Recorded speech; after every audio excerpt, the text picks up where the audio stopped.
Hello, everyone. Welcome to this series organized by the Social Practice Lab at Duke University. My name is Pedro Lasch. I'm an artist and a professor here at Duke. I'm also the director of the lab. And the series basically brings together international curators who have been involved in organizing biennials, triennials, sometimes exhibits like Documenta that happen every 5 years. But the reason we thought it would be really important to think about these types of events at the current time is because, of course, the whole concept of international culture has been seriously challenged by COVID-19. And so this is an important time to be rethinking things, but also to share past models. It's also an important time to remind everyone that art, of course, is essential, and that we are paying attention to how art is being transformed, how art keeps nourishing us, and so on. Thank you, Trevor and John, for joining us today. I will introduce Trevor in a second, but first I wanted to say a few things about John. John is going to be the respondent for today's event. He's an artist. He was an artist and prospect for Triennial in New Orleans. So you'll see some of his work too. And he was the former director of the Precarity and also a film specialist at the Smithsonian African American Museum in DC. He currently lives in New York and has a brand new baby, right? So he's probably sleeping very, very little these days. Thanks, John, for joining us. It's really nice that you're here. Oh, it's my pleasure to be here. Trevor Schoonmaker, thanks so much, Trevor, for joining us. You and I are colleagues at Duke University, but you're also actually the only guest in our 14-week series who works at Duke through the Nasher Museum that you direct. But the reason you were part of this series is, of course, because you were the curator of Prospect 4, which is an exhibition in New Orleans that was started by Dan Cameron, right, basically after New Orleans, to keep bringing attention to New Orleans in that moment, right?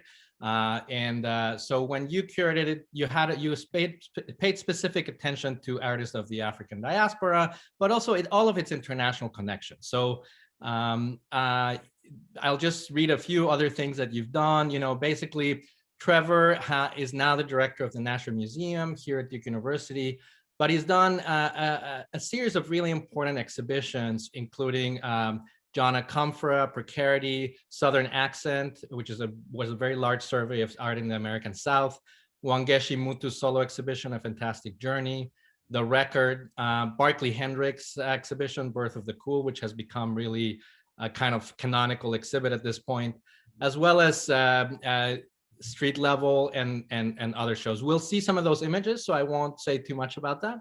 But thanks so much for joining us, Trevor. Thanks so much for the invitation, Pedro. It's great to see you, and you too, John. And in the first question, I wanted you to just kind of talk about the experience of curating Prospect, and I will. You prepared some images for that. So while you talk mostly to our audience directly, I will be kind of going through the images, and you'll tell me if I have to pause at one. If not, we're just kind of go through them, and so it'll be great to hear you. Okay. Yeah, thanks, Pedro. I mean, with the images, as you said, I think kind of on a loop, just flowing through to give people a sense of the rhythm of the show and the feel of the show. Prospect, as Pedro, as you nicely mentioned, it began as a biennial, but it always took 3 years to execute. So they smartly changed it, transformed it to a triennial. So the first official triennial year was 2014, which was the fourth iteration Prospect 4 that I was asked to curate as the artistic director. With that mission in mind, unlike some other biennials and triennials, there's no home base. There's no, let's say, Italian pavilion or Arsenale like Venice that is always a institutional venue for Prospect. So you start from scratch, building relationships, redefining the map. And ultimately, we wound up with 73 artists and 17 venues. And it was obviously a global exhibition, as you're seeing some of the artwork pass in front of you here and getting a taste of it. my take was to not include any artists that had shown in the first 3 iterations. Only being the 4th iteration, I felt like it'd be cheating to go double dip and include artists who'd already shown there. But I really wanted it to resonate with the city. And to be fair, all 3 iterations prior had very, very nicely. But I really set out thinking about researching New Orleans specifically. I'd been fortunate enough to spend a lot of time in New Orleans prior to this, just as a tourist, a grad student and so forth. I'd never been for something like Mardi Gras before, but I'd been to visit friends, and I'd spent a significant amount of time in the city, and it's a place that really drew me because of its history, because of its culture, because of its music, but also because it's the most African city in North America, in the US. It's the most European city in the US. It is the northern tip of the Caribbean. It is a deeply Southern American city, and it has all these different confluences of cultural sort of impact that are connecting to one another. It's such a hybrid city in so many ways, which makes it incredibly interesting to me. And also the fact that geographically where it's sitting, its location on the precipice of, the third coast of the Gulf, on the Mississippi, moving towards the Gulf into the water, surrounded by marshlands, the so-called swamps. The title of the show was "The Lotus in Spite of the Swamp," which is quite simply an analogy for, redemption exists in ruin, creativity exists in destruction. The idea of this fetid but nutrient-rich mud gives rise to this, what people see as very ugly and sort of nasty space to walk through, mosquitoes and snakes and alligators, is actually unbelievably important to the ecology, and it is incredibly nutrient rich, and it gives rise to this beautiful, beautiful flower that's incredibly graceful. So it's just a metaphor sort of for rising above in times of crisis, in a more triumphant way. So I set forth to do this. I think one thing I did was it's a very daunting task. I'm not on the biennial circuit like some other curators who get asked to do these things. And I, frankly, holding down a full-time job as curator at that time at the Nasher, it wasn't something where I was going to go jet set to every country and every continent. And I set up an artistic council just to give me some feedback, really just to offer artists ideas. And that consisted of 7 people who were people I was close to, both curators and artists. I think there were 4 curators and 3 artists. If I'm not mistaken, it's 5 women and 2 men, 5 people of color, 2 white. But people who I really trusted, people who had different experience than I, people who could really offer great proposals in terms of artists to look at. They had no real power in terms of making decisions, but I just wanted to get a much larger swath of, artists to really think about, and how each artist really created a connection to the city. So in that process, some like John Akomfrah, you see right here, we actually brought some artists to New Orleans, have them enable them to really dig into their research and commission something very specific based on the city. Others like you, Pedro, for example, who is also a Prospect 4 artist, which you didn't mention in the intro, is that, you came to me with a great idea. So we didn't have to sort of come up with it, but is responding to the social climate, to the political climate. And then John, also an artist in the show, is more like, someone who created a work that was just a perfect synergistic fit, a work that was created 1 year prior to the exhibition opening. So some works come into a venue like, we worked with the 3 major museums in town. Some fit in like a sort of more conventional installation, and then there's numerous site-specific installations all around the city. I should probably stop there because I'm going on, but Pedro, if you want to interject anything else, I can tell you. Yeah, no, I think that was, fantastic timing. I think I'm just going to go a little bit faster through some of the final images. I mean, John, if you want to add something to what it was like to kind of show at Prospect, or people. We did show the image of your work, which do you want to say something about it, John? Yeah, it was. Thank you, Trevor, for the opportunity. It was really just a great experience for me. Really, most importantly, to connect with some of the other artists in the exhibit. So, and ironically, some of the artists I connected with, you had put our works in conversation with each other, sort of spatially and where they were located. So I'm thinking specifically about Sonia Boyce, and who I had the opportunity to spend some time with, and gave me a reading list of materials for spaces in which our works overlap. But just, a huge undertaking within the city. It was just great to experience, and I'll save some of my questions for later. Yeah, John, thanks for that. One of the best things about the opening weekend was a sense of community and people meeting one another, sometimes for the first time, sometimes reconnecting.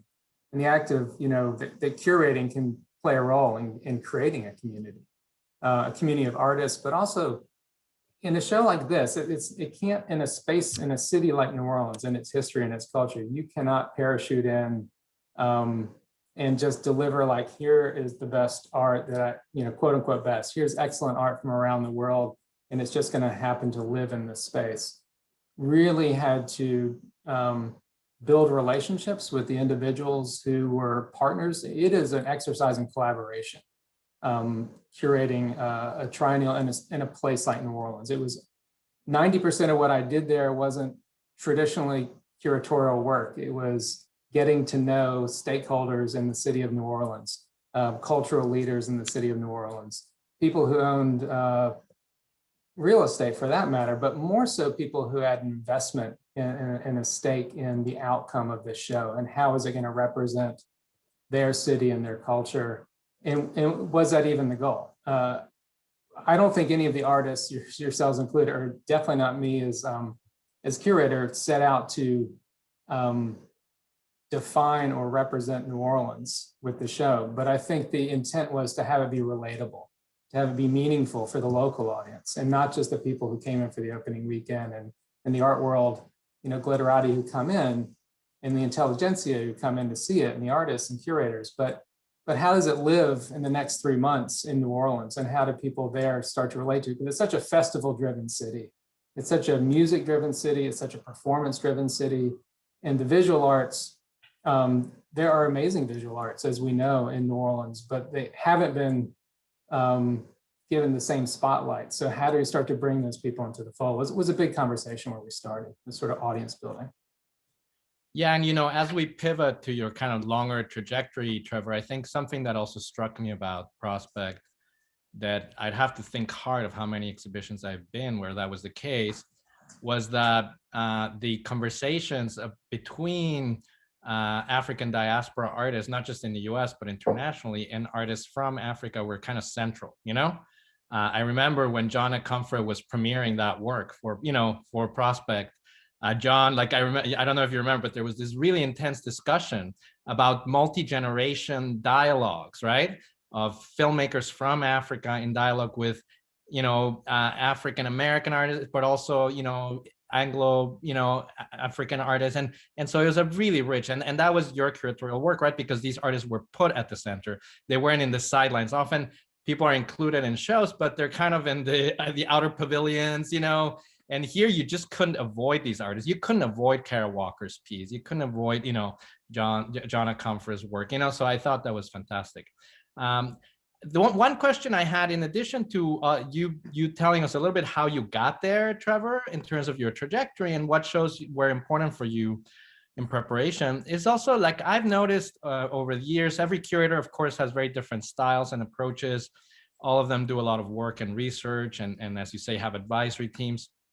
But something that has struck me about your style is that you really have this kind of, I wouldn't call it loyalty. I think you kind of find an artist you really want to work with, and you spend 20, 30 years. I can see you working with someone in 50 years from now, you know, like Barkley Hendricks comes to mind, obviously, right? Like you did so much work from him from very early on. But I think so many artists that I saw at Prospect were artists you had a lot of experience working with. And that's not every curator who does that. In fact, some curators want to work with a new cast of artists every time, right? They like that freshness.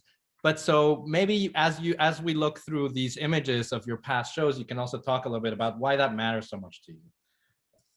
Well, these are images, first of all, of the Magic City, which was the first show that I ever organized in 2000. And in essence, this is like if anyone cares, this is the origin story. You know, this is where it began. And this was the work of Tony Gray, Roberta Vizani, Barkley Hendricks, Rena Banerjee, Wangechi Mutu, and Tim Evans. And for me, that set the stage. Was that 5 artists, 6 artists? I can't count when I'm naming things, but every show, you know, what I did there was essentially pull together artists who had not had significant exposure, but more so try to curate something that I frankly wanted to see myself. I mean, that's where I started, and that I kind of never left that mode of working. So to your point about working with artists frequently in repetition, it's something that's really significant for me because there is a relationship building with the artists that I feel very strongly about. I know others feel like, oh, I want to remain objective.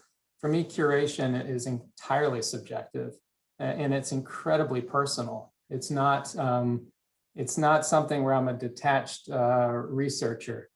It's something where I am projecting, not reflecting what's happening on the outside, but projecting what I want to see. That I may feel more, it may demonstrate my very personal interests, but I also feel it's finding a niche where there is an activist bent to it, of course, like trying to bring the spotlight and shine the spotlight on artists who have historically been overlooked and marginalized, for sure. But it's also more simply reflective of my own experience. And that may sound odd when you look at me as a straight white male, but my point I'm making is that my peers, my family, my experience is not maybe what you might anticipate it would be. And so I'm reflecting, these are my peers. When I lived in New York, the place that I spent the vast majority of my time in the art world is the Studio Museum in Harlem from 98 to 2006, and we left.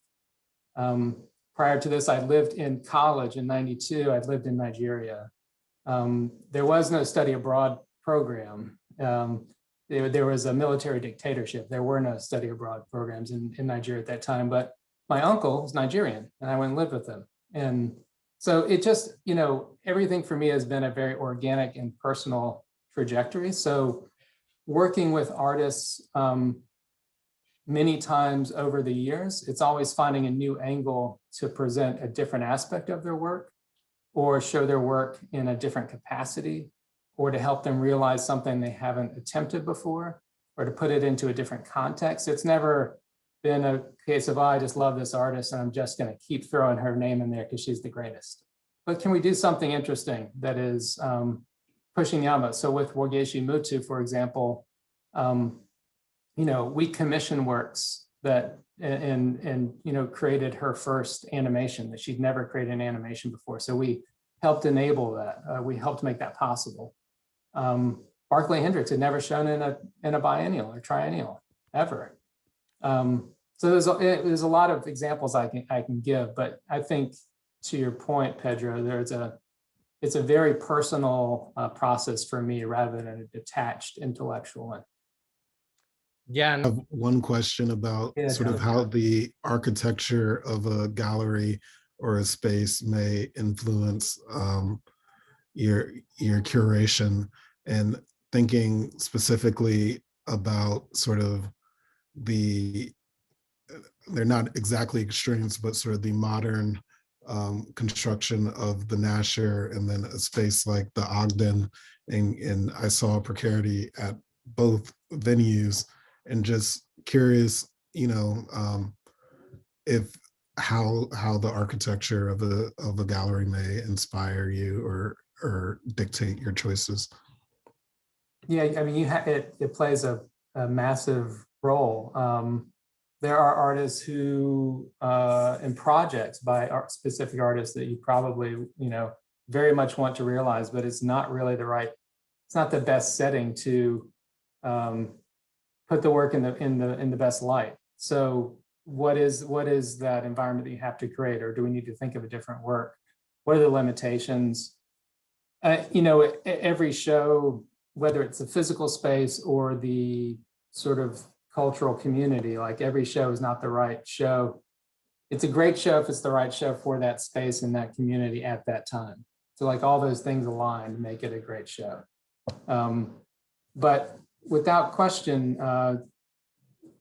really are governed by the physical space. Like, so if we're conceptualizing a show, Southern Accent or something like that, which is literally goes into a gallery or two galleries inside the Nasher Museum, then we know the physical parameters, and we're going to build around those parameters, and we're going to be able to create a checklist built for that space, rather than, it's much harder when you travel a show and you have to shoehorn your show into an existing space. And then you have to get more creative, and things get a little funky, and sometimes it can lead to great accidents, things that you didn't quite envision.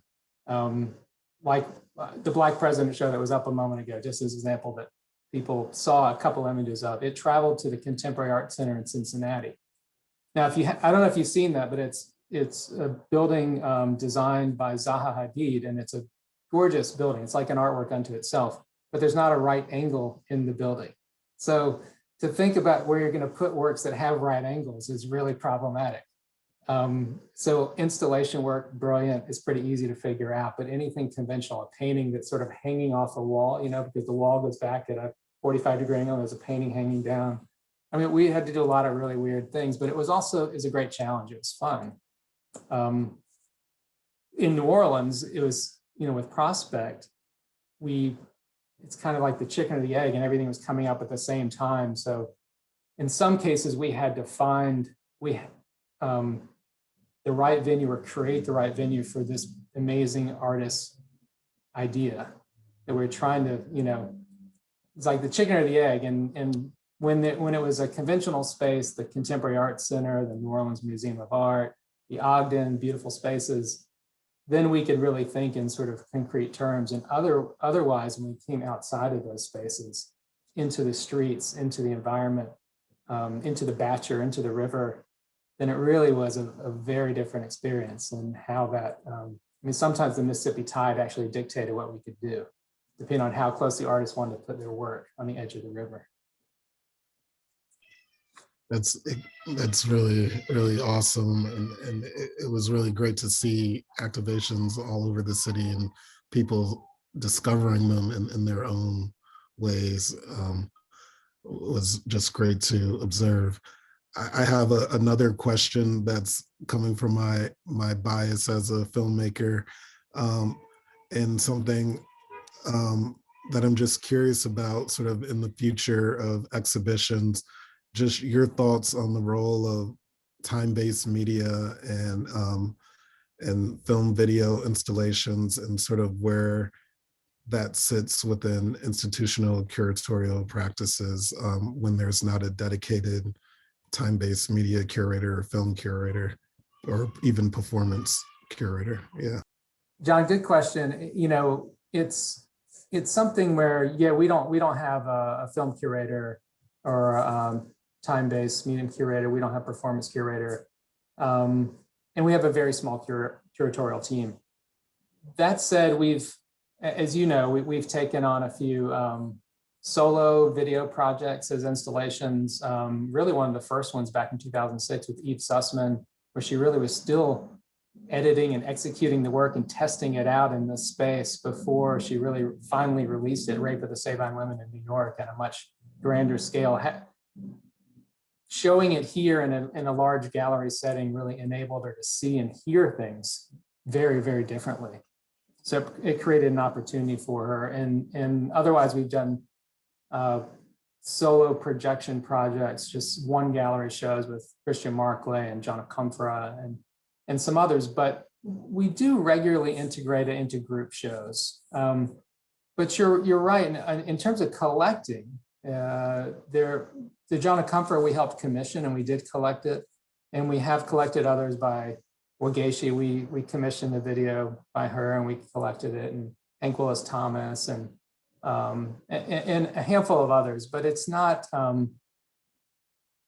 we have, as you know, at Duke, there are those, there's like the Full Frame Documentary Film Festival, there's Duke Performances, there is, the film department, there's all these different departments and units that do things really well. So we don't want to duplicate what they're doing, but we do think that in terms of artists who work across different media, particularly those who may not exclusively be filmmakers, but they do produce in film, they do produce photography, they do produce installation, they do. You're talking about your kind of longer trajectory, right? The in addition to film, how you answered the question to John, like how you've developed these relationships over many years with Barkley.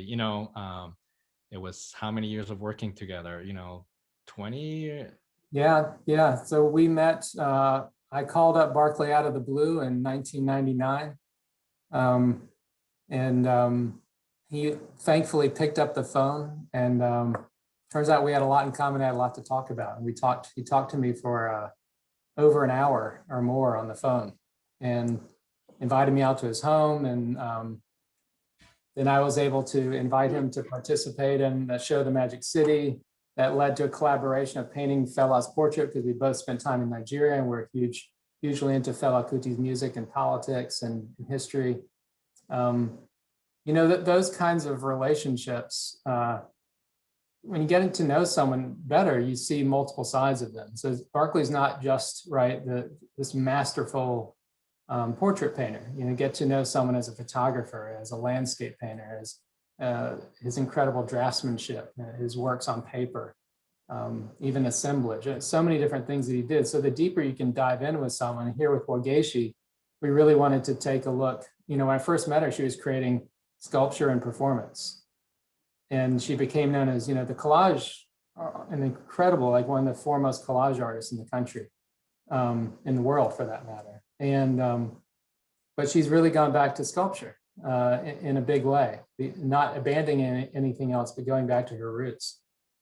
And so just finding like, what are the elements of someone's career? What are the elements of their practice that you can help sort of shine the light on and help amplify a little bit? An exhibition like Southern Accent is one that really was a in-depth look at Southern identity. And here Sonia Clark and her incredible unraveling performance, where she had members of the audience. That happens to be my mother, because I didn't get up and take a lot of photos. But this performance was so powerful in the space. And she was there twice, and there's a huge line of people deconstructing the Confederate flag. And it's such a great metaphor for how insidious and white nationalism and is woven into the fabric of our society, and how hard it is to detangle and get rid of. We also commission works, right? Hank Willis Thomas, this remarkable work where he used the archive of Spider Martin.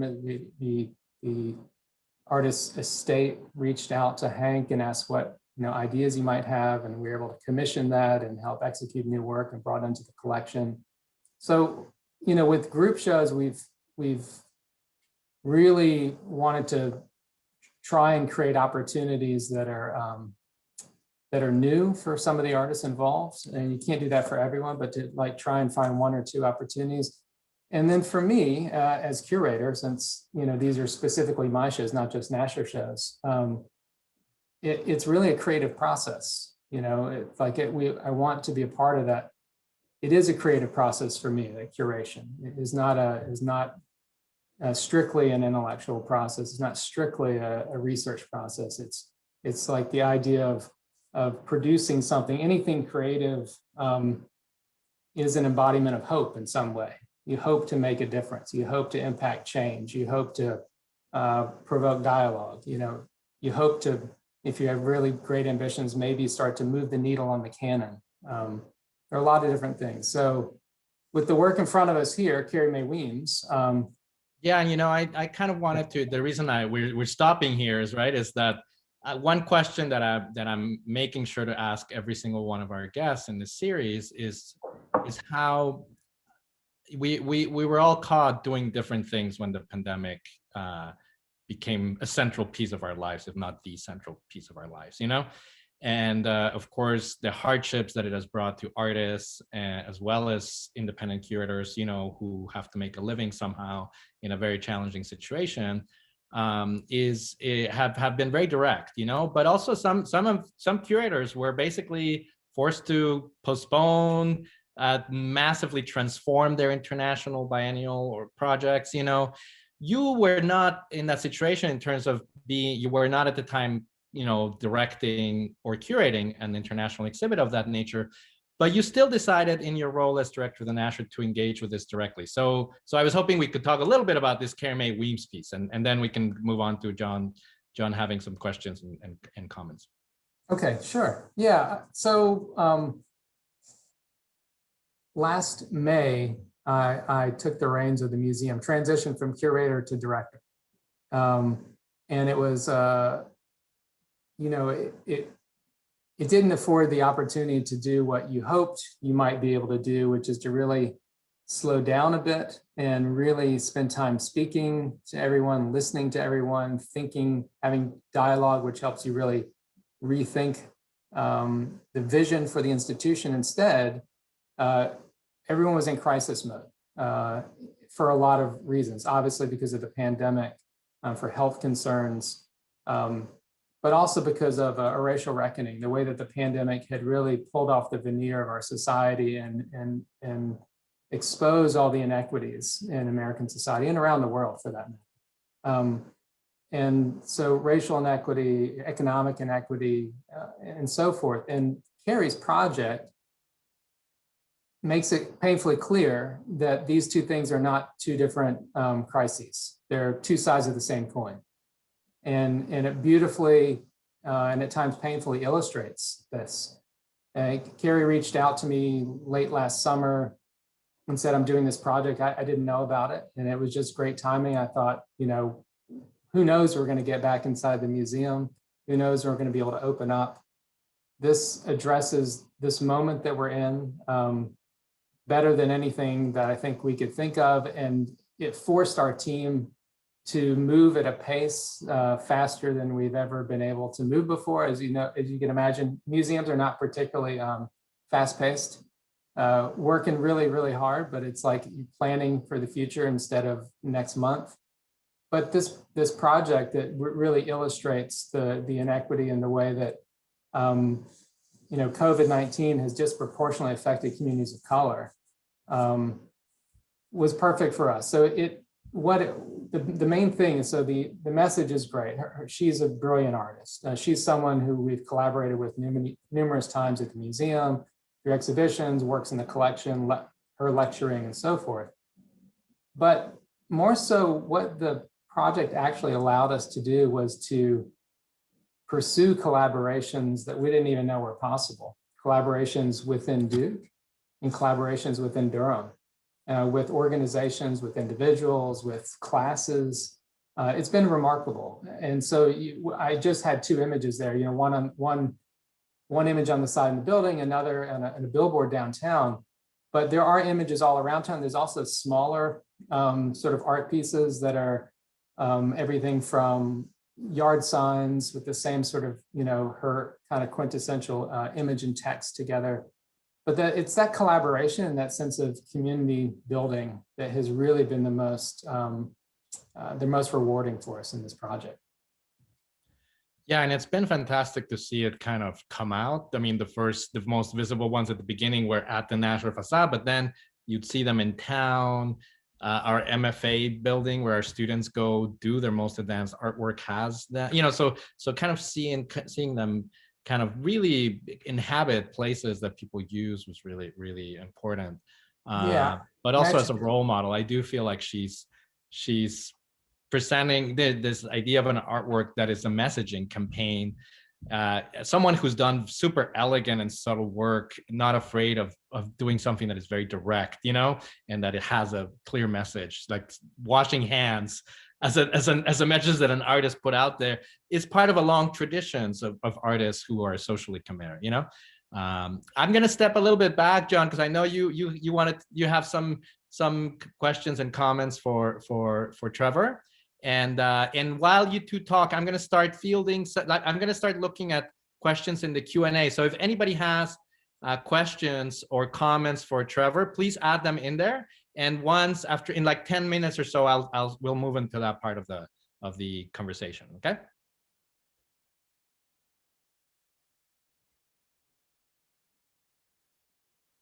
Did we lose John? I think we may have just lost him. If maybe he had technical issues like I did before with the connection. So let's as soon as John returns, we will do that part. There's a question already, Trevor, from Amogalang Maledu, and it's kind of briefing off of John's question and saying she's curious how the conservation and preservation of time-based media, you know, affects collections and so on, right? And what the demands are on the institution. So I think you talked a little bit already on that. But so John, now that you're back, we were kind of adding a question from the Q&A that was related to what you asked before. But we can, Trevor, if you want to keep adding to that, I want to make sure John gets to speak. I could address that really briefly to the best of my ability. It's a very good question because it absolutely does impact collecting. Because we're a small institution. I mean, medium size and scale, but in terms of staffing, very small. And we don't have a conservator on site. And we don't have a specialist in film and moving image and time-based media. So without those specialists, it doesn't make a ton of sense for us to acquire these works that we have certain works in our collection that are very hard to continue to show because as technology keeps changing, we keep having to go to eBay to find this remote technology to use the original, you know, technology that the artist worked with and intended. So it definitely impacts. You know, were we MoMA, it would be much less of an issue, right? Because they have that built-in team. So we have to be pretty conscious of those things. Even if we fall in love with something, we've got to talk it through and see, does this really make sense for the institution? Can we care for it in the way that it's meant to be cared for? And therefore to be able to show it.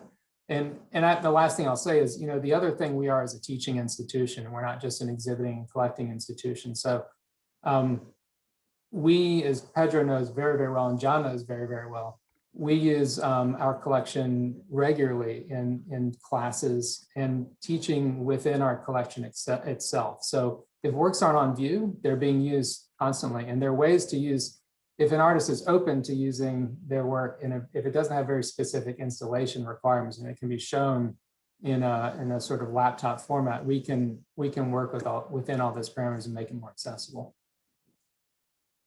Yeah, totally. I asked like I mentioned, my bias with the time-based media film curatorial practices. And I mean, even at the Smithsonian, you know, where we have the resources, is still quite nebulous to determine where it fits. Is it film? Is it contemporary art? Is it anthropology? You know, is it a document of history? And so all of those things certainly have considerations. And then on the flip side, for smaller gallery spaces and smaller museum spaces, they've sort of defaulted to projecting works because it's cheaper.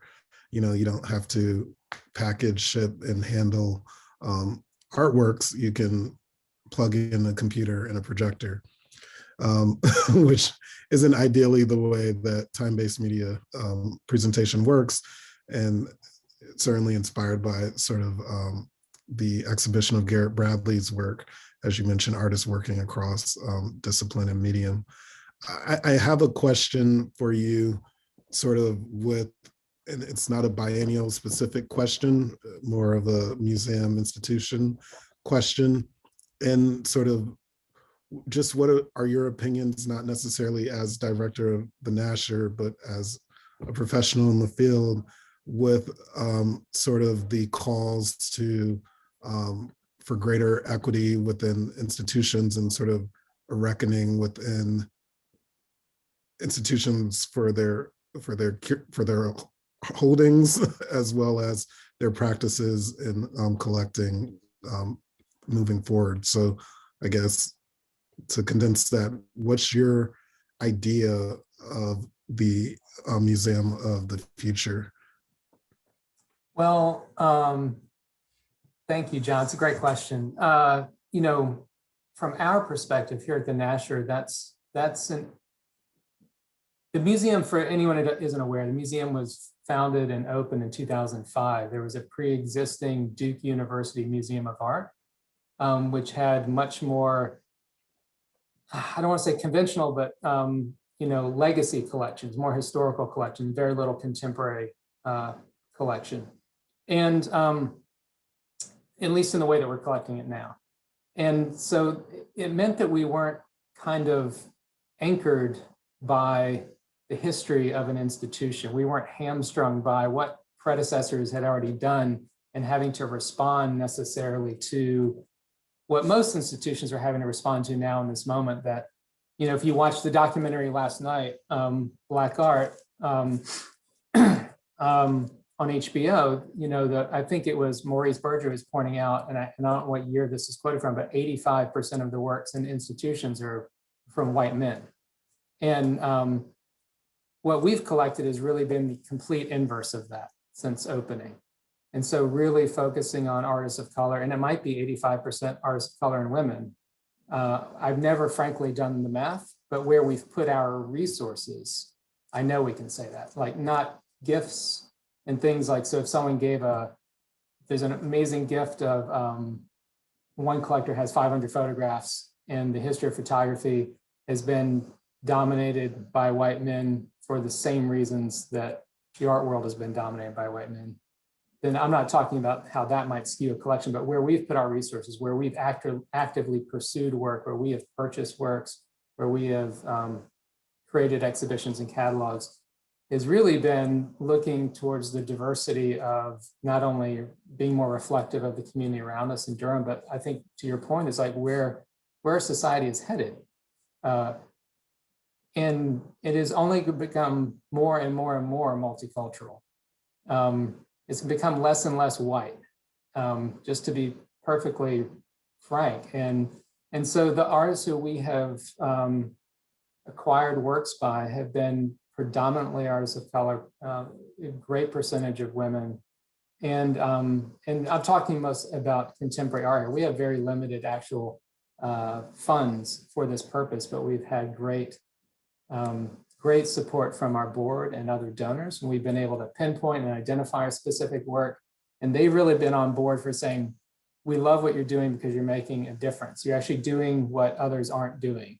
And now everybody's doing it. So it's a little more difficult to do what we've trying to do for the last 15 years. Today is a lot harder because everybody's trying to, as they should be and they need to be. But it means it's a little bit harder for us to continue to differentiate ourselves going forward. But I mean, I could talk more about that, but that's a brief answer. Yeah, you know, I think, and John, if you have other comments and questions, just, you know, throw them in. I'm going to start kind of bringing in some of the questions from the audience. And if both of you as panelists, you also can look in there. If you want to bring one out, feel free to. But one that I thought would connect neatly with what you just asked, John, is from Minus Plato. He's asking Trevor that basically as a curator and now director of a university art museum, whether you've explored what happens to exhibits after they run, you know, like basically he's asking specifically about curriculum, you know, how exhibits themselves can become part of a curriculum in like a decolonial arts curriculum or something. And I've seen that happen. I mean, I use the shows at the Nasher all the time as arts faculty here, but to what extent you see that role of a university museum director be completely different from a biennial director. Although some, I mean, already in the two previous events, the one with Ralph Rogoff and last week with Cuauhtemoc Medina, that question came up about what the role is of biennials to re-educate the larger society on so many of these key issues, right? Yeah, it's something that is at the core of what we're doing in terms of the pedagogical and sort of teaching functionality of the museum and who we serve, obviously Duke students and faculty, in addition to the Durham and Triangle and North Carolina communities. Two of our staff do teach courses, and one of them, Marshall Price, our lead curator now, is literally teaching while we're doing this. He's teaching like the history of curatorial practice right now. And so I haven't looked at his syllabus. I don't know how much he's incorporating our own. I think he's probably quite humbly looking outside and not at what we've been doing. But I do think at some point, you hope that the work you're doing has that kind of resonance, and that it can, if you're, that's one of the reasons we make a point of trying to produce catalogs. So it makes it a little easier to make it more teachable going forward. And also to have a lasting lifespan. So it can be used in myriad ways, as opposed to just the tour. And we're based in Durham, North Carolina. We realize that we're not going to have hundreds of thousands of people come through each show. It's just not realistic. But so how can we make an impact? If we can travel and take it on the road, yes. If we can produce a catalog that can travel on its own, yes. If we can amplify our digital and social media and website and make things more available, great. And then the teaching component, can some of this have a lasting impact? We also, outside of my own practice within our museum, we work with faculty at Duke, whether they be artists, and sometimes we realize a project with them, as we actually have with Pedro quite beautifully in the past, or with art history faculty, in realizing ideas that they have and relying on their expertise to curate shows that then we turn into an exhibition with them and travel it and produce catalogs. So it's a very good question. I'll interweave a question for both of you. So, because I know, John, you've worked on this too, I'm gonna kind of Usha Sijarim and David Suarez. David asked about what the response was. I'm not sure if it's prospect or your general trajectory from institutions in the Caribbean and Africa, right? And Usha wanted you to hear more about your Fela Kuti work. Like we saw some of the images of the Black president, that really important exhibit you did at the new museum. But I know you've both done a lot of work trying to connect U.S. institutions, right, with other institutions beyond. So I think it would be great to hear a little bit more about that. I mean, of course, Fela Kuti was a great figure to start doing that, but you already did that show many years ago. So how has that evolved, And John, same for you. John, do you want to start? Yeah, I think mine's pretty brief. Sadly, in my previous position at the Flaherty, we were going to have our first Brazilian curator, first Afro Latina curator, and second. And it's sad that moment did not occur, because so often when we have the conversation about race and Black identity, it is from a US or an Anglo perspective. So either Black British or Black American artists leading that conversation. And I was excited, and I'm still excited about the possibilities of, especially through the Caribbean,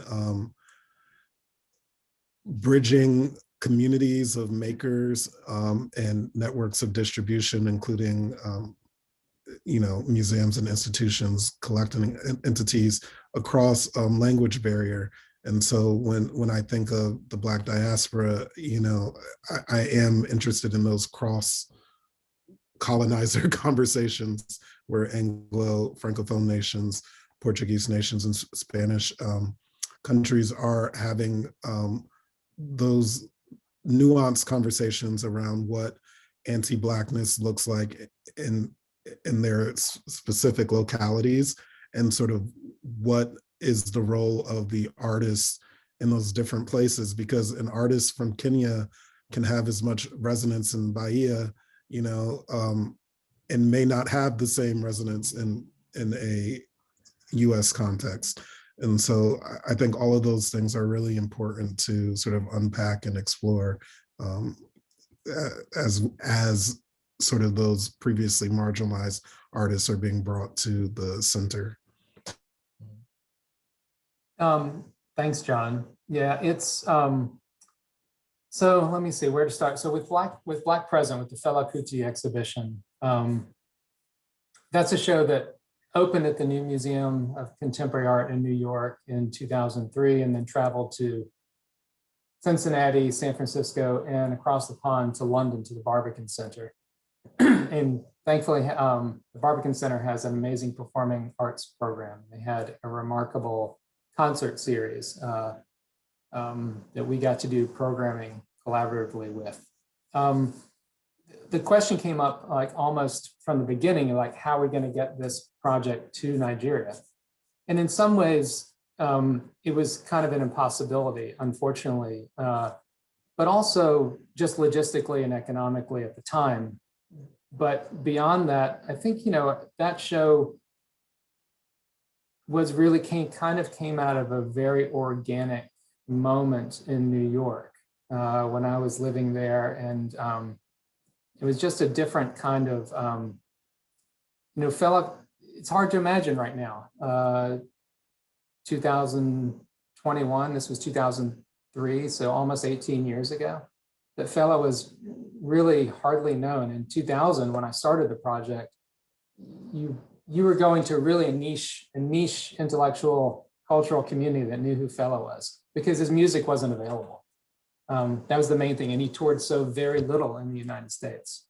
But what we did with that show was to bring together not only Nigerian artists and African artists, but artists of the diaspora, Black British artists, Caribbean artists, African-American artists, and beyond. And it really started coming together, not immediately to organize the show, but actually just to get people together in a sense of community, because I was an independent curator. And I didn't know how to present a show. I didn't have the leverage of an institution or the support of an institution. So I threw a party in 2001 and invited everyone. And I screened bootleg Fela Kuti documentary footage. I sold t-shirts, Black President t-shirts. And I passed out information because, you know, there was no proliferation of cell phones. Social media did not exist. Like, we had to email and get out. And I teamed up with an incredible DJ who I became very good friends with, but at the time was still very undersung. Rich Medina at the time was not a well-known name. And he's amazing DJ. It couldn't have worked out more beautifully. But the first party is kind of a long-winded way to get back to the question, but the sense of bringing people together in the sense of community and cross-cultural community. So we had Martine and Amayo from Antibalas Afrobeat Orchestra, and Wunmi Olaya, performer from Nigeria, and Rich Medina, and curators and artists who were in the show and connected, and writers, all through this one party. And from there, it started to create community, and it became a monthly. And so I then became with Rich a monthly club promoter, and it built an audience. And 2 years later, when the show was finally accepted by the New Museum, there was an audience built in. There's so much more I could say about that, but the other thing, just thinking about this idea, John, what you're talking about was sort of creating connections across the Caribbean. Specifically, there's a curator friend named David Bailey in London who was doing just that for many years. And I was my wife and I both were part of several of his panels and gatherings in different islands in the Caribbean, where he was empowering young scholars and aspiring curators and artists in those areas by bringing other people in to meet with them and create that sense of community, almost like what you described, John, at the opening of Prospect, New Orleans. So it's something we could talk about probably for an hour unto itself, but I think there are people like yourself, John, and David Bailey, who are really leading the charge on this. But I've opened it up to some other questions. Yeah, and I think, I mean, perhaps to lead into a question about how institutions are being challenged by COVID, in their way of operation. It's a question for Michael Carroll, who's a contemporary dealer. I think perhaps we can also reflect together on this bizarre opportunity of like the very medium we're in right now together, like Zoom, remote talks, etc.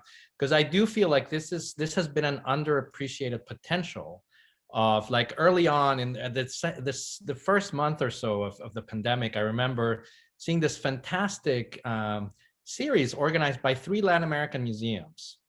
And the only reason they did it was because they realized they were all under attack.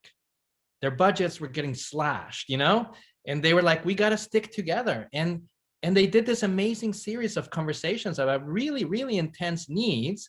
And I was like, well, why haven't we had this network? It could be like a decade long that we would have these types of exchanges, right? And I feel like that's one of the things that I hope stay with us, no matter what happens with the pandemic and how long it gets extended, that when we're on the other side, that we kind of maintain these international, for example, institutions in the Caribbean.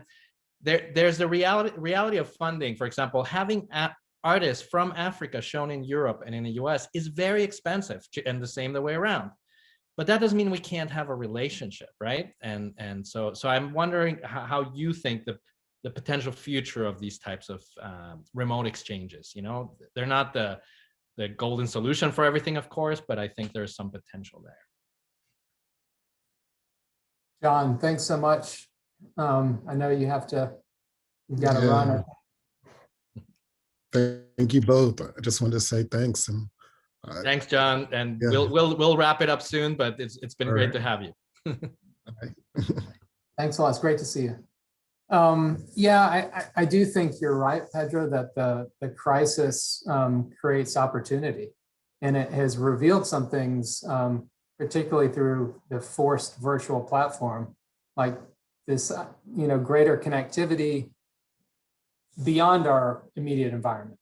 Like I feel more connected internationally and nationally in some ways, without having to get on a plane and burn fossil fuel and spend money.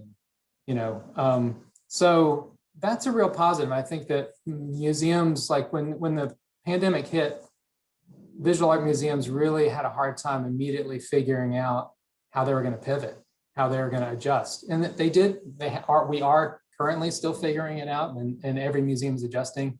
Whereas performing arts, film, time-based, they already had it. Like they had the content to just say, look, here's this performance, here's this film, here, you can enjoy it.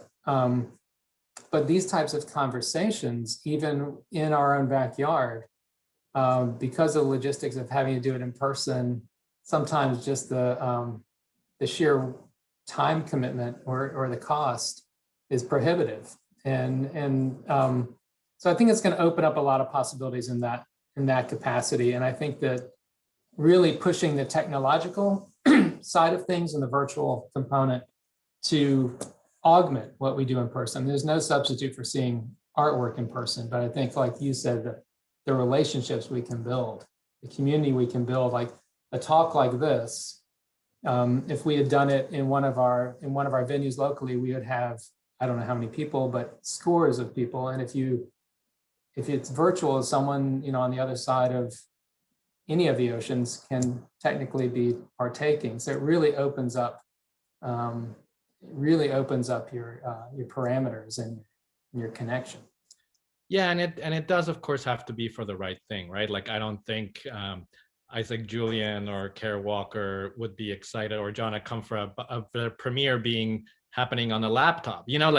Like a 3-channel video, even if it's video, needs to be experienced in particular ways, and that's what museums do so amazingly, right? But these formats, I think, have been ready to, and so many great artists have done work already with the social aspects of this format, so I think museums are just, and biennials are one of our guests in a few weeks from now is Jose Roca, who will be the director of the next Sydney Biennial. And his very mission is carbon print, right? Like how to do a biennial. And he already had that idea before the pandemic, so it's kind of, it's fascinating to watch. I don't want to keep you too long, Trevor. We're already kind of into the 5 minutes over, but I don't know if there's a last thing you want to say. I wish I had some genius closing remarks, but I don't. I've really enjoyed the conversation with you and John, Pedro. It's been fun talking with you and fielding a few questions from outside. So I really appreciate the opportunity. Thank you. Well, thanks so much for joining, and good luck at the Nasher. All right. Thanks, Pedro. Bye, everyone. Take care. Bye-bye.